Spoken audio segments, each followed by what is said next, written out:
Bonjour! Maintenant que vous avez terminé vos animations, je vais vous montrer comment vous pouvez faire pour les améliorer avec Scratch. Premièrement, mon lutin se renverse à l'envers à chaque fois qu'il se déplace vers la gauche. Pour empêcher ça, je vais me rendre dans les paramètres de mon lutin.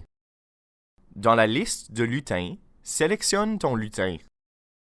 Juste en haut à gauche de l'icône de votre lutin, il y a un i bleu. Clique sur ce i. Ici, je peux changer quelques paramètres pour mon lutin, ainsi que lui donner un nom.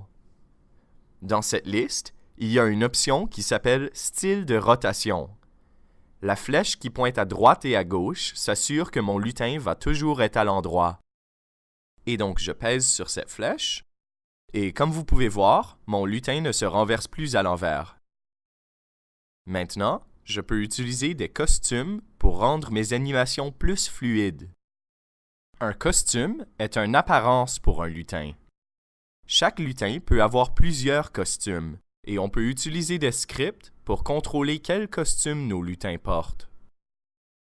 Pour ajouter un costume à un lutin, sélectionne premièrement ton lutin dans la liste de lutins.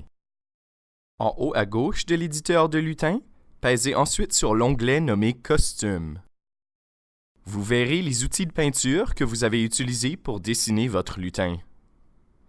À la gauche de l'éditeur de lutin, vous verrez une icône de votre lutin. Cliquez droit sur cette icône et pèsez ensuite sur « Dupliquer ». Vous verrez qu'il y a maintenant un deuxième icône de votre lutin à la gauche de l'éditeur. Vous pouvez maintenant utiliser les outils de peinture pour modifier l'apparence de votre lutin sans affecter votre premier costume. Dans mon cas, je vais modifier les bras et les jambes de mon bonhomme pour donner l'impression qu'il marche sur ma scène.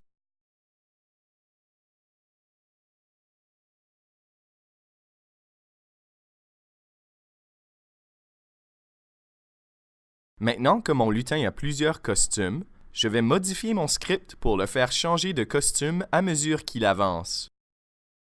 En haut à gauche de votre éditeur de lutin, pèsez sur l'onglet nommé « Script ». Dans la catégorie « Apparence », il y a un bloc qui s'appelle « Costume suivant ». Je vais prendre ce bloc et le placer juste après « Rebondir si le bord est atteint » à l'intérieur de la boucle. Comme on peut voir, mon lutin change de costume à mesure qu'il avance, mais l'animation est un peu trop rapide. Pour la ralentir, je vais dans la catégorie « Contrôle ». Je prends le bloc « Attendre une seconde » et je le place juste après le bloc « Costume suivant » encore dans la boucle. Maintenant, mon animation est un peu trop lente. Pour l'accélérer, je vais changer la valeur à l'intérieur du bloc « Attendre une seconde ». Au lieu d'attendre une seconde, je vais attendre 0,2 secondes. Et donc, je clique sur le 1 à l'intérieur du bloc et je tape 0,2.